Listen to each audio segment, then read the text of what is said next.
खाटू श्याम मंदिर सीकर राजस्थान में स्थित है। खाटू श्याम का इतिहास बहुत प्राचीन है। आज से लगभग 1000 वर्ष पूर्व में इस मंदिर का निर्माण हुआ था।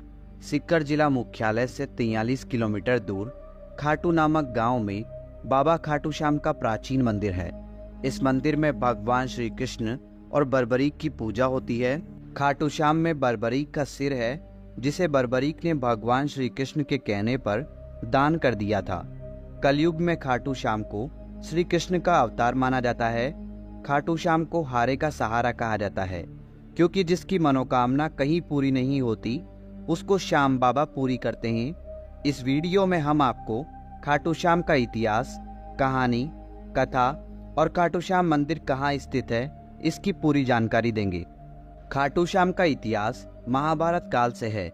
ये पांडुपुत्र भीम के पौत्र थे, जिनसे खुश होकर भगवान श्री कृष्ण ने इनको कलयुग में अपने नाम से पूजनीय होने का आशीर्वाद दिया था। खाटू श्याम जी का नाम बचपन में बर्बरीक था। घर परिवार, माता पिता और गुरुजन सभी इनको बर्बरीक नाम से ही जानते थे। भगवान श्री कृष्ण ने इनको अपने घुंघरालू बालों की वजह से श्याम नाम दिया था। खाटू श्याम जी को श्याम बाबा, दीनों का नाथ, कलयुग का अवतार, शीश का दानी, खाटू वाला श्याम, हारे का सहारा, लकदातार, नील घोड़े का असवार, खाटू नरेश आदि नामों से भी जाना जाता है। खाटू श्याम को मोरवी नंदन भी कहा जाता है। खाटू श्याम जी की कहानी की शुरुआत मध्यकालीन महाभारत से शुरू होती है। बलवान भीम के पुत्र का नाम था घटोत्कच। घटोत्कच का विवाह दैत्य राजा मूर की पुत्री कामक कंटकटा, जिसे मौरवी के नाम से भी जाना जाता है, के साथ हुआ था। मौरवी और घटोत्कच ने एक पुत्र को जन्म दिया, जिसका नाम था बर्बरीक। बचपन से ही बर्बरीक ने अपनी माता मौरवी और भगवान श्री कृष्ण से युद्ध कला सीखी। बर्बरीक ने भगवान शिव की तपस्या की, जिससे प्रसन्न होकर शिव जी ने उन्हें 3 बाण दिए। ये 3 बाण उनको तीनों लोकों में विजय दिलवा सकते थे। यह वरदान पाकर बर्बरीक बहुत खुश हुए। बर्बरीक अपनी वीरता और शक्तियों के लिए जाने जाते हैं। महाभारत काल में जब कौरव और पांडवों के बीच युद्ध शुरू होने वाला था, तब बर्बरीक अपनी माता के पास गए और युद्ध देखने की स्वीकृति मांगी। इस पर उनकी माता ने उनसे पूछा कि तुम किसकी तरफ से युद्ध लड़ोगे। इस पर बर्बरीक ने जवाब दिया, जो हारेगा मैं उसकी तरफ से युद्ध लड़ूंगा। माता से आज्ञा मिलने के बाद बर्बरीक महाभारत का युद्ध देखने के लिए निकल पड़े। भगवान श्री कृष्ण यह सब देख रहे थे। श्री कृष्ण जानते थे कि यदि बर्बरीक को नहीं रोका गया तो युद्ध का परिणाम पलट देगा। रास्ते में जाते हुए बर्बरीक को श्री कृष्ण ने ब्राह्मण का रूप धारण करके रोका और पूछा, हे बालक, तुम अकेले यह 3 बाण लेकर कहाँ जा रहे हो? तब बर्बरीक ने जवाब दिया कि मैं महाभारत का युद्ध देखने जा रहा हूँ और इस युद्ध में जो हारेगा मैं उसका साथ दूंगा। उपहास पूर्वक श्री कृष्ण ने कहा, सिर्फ 3 बाण के सहारे युद्ध लड़ने जा रहे हो?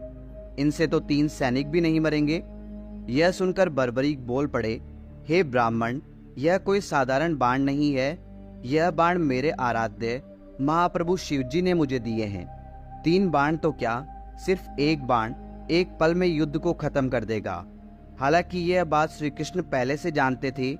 बर्बरीक को रोकने के लिए श्री कृष्ण ने उनकी परीक्षा ली। श्री कृष्ण ने कहा, हे बालक, इस पीपल के पेड़ के पत्तों को भेद कर दिखाओ। तभी बर्बरीक ने एक बाण निकाला और अपने आराध्य का ध्यान करते हुए बाण छोड़ा, जो पीपल के पेड़ के सभी पत्तों को भेदता हुआ निकल गया। बर्बरीक ने ब्राह्मण से पूछा, आप कौन हो और मुझसे क्या चाहते हो? इस पर उस ब्राह्मण ने जवाब दिया कि मुझे दान चाहिए, क्या तुम दे सकते हो? बर्बरीक ने कहा, मांगो, आपको क्या चाहिए? तब ब्राह्मण ने उनका शीश दान में मांग लिया।